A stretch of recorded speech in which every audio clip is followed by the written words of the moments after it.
اب یہ اطلاعات آ رہی ہیں کہ شہباز شریف کو وزیر اعظم بنانے کا فیصلہ کر لیا گیا ہے۔ یہ خبر ہم آپ کو دے رہے ہیں کہ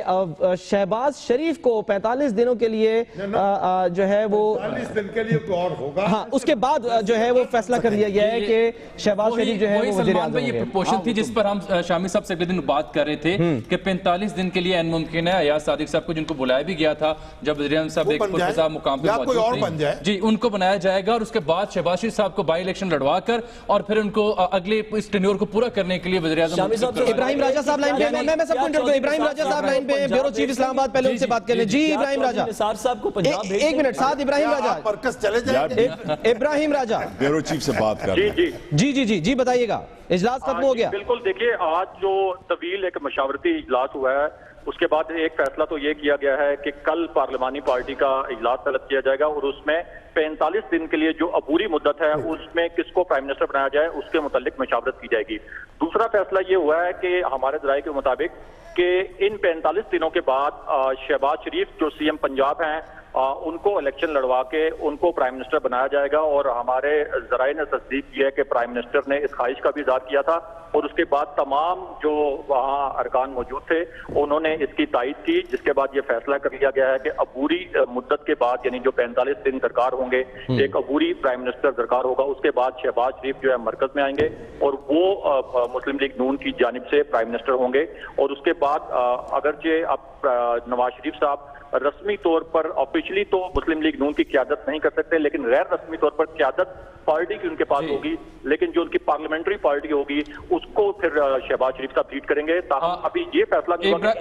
ابراہیم یہاں قطع کلامی اس لیے کر رہا ہوں میں آپ سے، اجمل جامی عرض کر رہا ہوں کہ یہ تو وزیر اعظم کے لیے تو نام آ گیا کہ ٹینیور پورا کرنے کے لیے شہباز شریف کو نامینیٹ کرے گی پاکستان مسلم لیگ نون اور ساتھ فیصلہ کرے گی کہ 45 روز کے لیے کون سے بندے کو رکھا جائے گا وزیر اعظم کے طور پر، لیکن وزیر اعلیٰ پنجاب کے حوالے سے بھی کوئی مشاورت ہوئی کیونکہ شہباز شریف اگر جا رہے ہیں تو یہاں پر پھر کون آ رہا ہے؟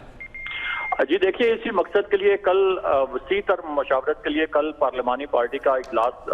بلایا گیا ہے، اور اس اجلاس کا ایک مقصد یہ بھی ہے کہ آج جو نواز شریف صاحب کی نااہلی کا فیصلہ ہے اس کے بعد ایک سیاسی پاور شو ہے یہ دکھانے کے لیے کہ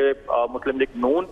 میاں نواز شریف کی نااہلی کے بعد بھی متحد ہے، اور کل اس پر وسیع تر مشاورت ہوگی کہ جب سی ایم پنجاب کو مرکز میں لایا جائے گا اور ان کو پرائم منسٹر بنایا جائے گا تو اس کے بعد جو ہے پنجاب میں وزارت اعلیٰ کے لیے کون سے ممکنہ اور موضوع امیدوار ہو سکتے ہیں۔ اسی طرح کل یہ بھی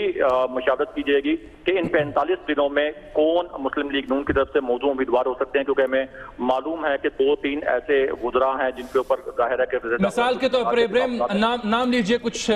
متوقع امیدواروں کے جو آپ کے ذرائع بتاتے ہیں۔ جی دیکھیے، اس سے پہلے تو بڑا واضح تھا کہ انٹرم پرائم منسٹر کے لیے پرائم منسٹر نواز شریف کے بڑے قریبی اور باعتبار ساتھی خواجہ آصف صاحب کا بھی نام لیا جا رہا تھا اور احسن اقبال صاحب کا بھی نام لیا جا رہا تھا، اسی طرح شاہد خاقان عباسی کا بھی، لیکن خواجہ آصف اور احسن اقبال کے اوپر تو ہمیں معلوم ہے کہ اقامہ والا جو معاملہ ہے، جی ان کے زبردست ریزرویشن بھی ہیں اور ان کے اقامہ والا بھی ایشو ہے۔ اس کے بعد اب خرم دستگیر کا نام بھی زیر غور ہے، اس کے علاوہ شاہد خاقان عباسی صاحب کا بھی نام زیر غور ہے، تو وہ جو دو جو فرنٹ ریس ہارسز تھے وہ تو تقریباً آؤٹ ہو گئے، احسن اقبال تو وہ اب بھی ایاز صادق بھی ہے کہیں ریس میں۔ ابراہیم آپ کی سنگن کیا کہتی ہے؟ جی بالکل، ایاز صادق صاحب بھی اس ریس میں شامل ہیں، اور ہمارے ذرائع کے مطابق اگر ایاز صادق کو بھی 45 دن کے لیے عبوری طور پر پرائم منسٹر بنایا جاتا ہے تو اس پر بھی ایک کنسنسس ہے، اور خاص طور پر جو ایک تحفظات کا خدشہ ہوتا ہے کہ چودھری نثار صاحب کی طرف سے کوئی خدشہ کسی قسم کے خدشات کا اظہار نہ کیا جائے یا تحفظات کا اظہار نہ کیا جائے، تو ایاز صادق صاحب کے نام کے اوپر بھی مسلم لیگ نون کے جو حلقے ہیں ان کا کنسنسس ہے، کیونکہ وہ مسلم لیگ نون کے اندر زیادہ تر جو حلقے ہیں ان میں وہ غیر متنازع شخص۔ کیا اس بات پر بھی مشاورت ہوئی یا ہو سکتی ہے، کیونکہ ظاہر ہے اگر شہباز شریف کو بنایا جاتا ہے تو پھر حدیبیہ کا اگر معاملہ کھل گیا تو اس میں تو ان کا نام بھی ہے، تو اس پوائنٹ کے اوپر بھی سوچا جا رہا ہے، غور کیا جا رہا ہے؟ جی دیکھیے، آج کا جو فیصلہ تھا ایک تو وہ رسپونڈنٹ نہیں تھے، دوسرا آج کے پورے فیصلے میں ان کا کہیں کچھ ذکر نہیں آیا، تو اس وجہ سے اس پہلو پر غور نہیں کیا گیا یا اس پہلو پر جو ہے وہ تفصیلی جو ان کے قانونی اور آئینی ماہرین ہیں انہوں نے بھی اس مشاورت میں حصہ لیا تھا، تو ان کے خیال میں بھی کہ چونکہ شہباز شریف صاحب اس پورے مقدمے میں رسپونڈنٹ بھی نہیں تھے اور ان کا اس پورے فیصلے میں کہیں نام بھی نہیں آیا، ان کے خلاف کوئی ریفرنس بھیجنے کی بات بھی نہیں کہے گی، اس لیے جو سیفسٹ بیٹ ہے مسلم لیگ نون کے لیے وہ شہباز شریف صاحب بھی ہیں، اور مسلم لیگ نون کے جو حلقے ان کا کنسنسس ہے کہ اگر پارٹی متحد رہ سکتی ہے تو اسی صورت میں رہ سکتی ہے کہ پرائم منسٹر جو ہے وہ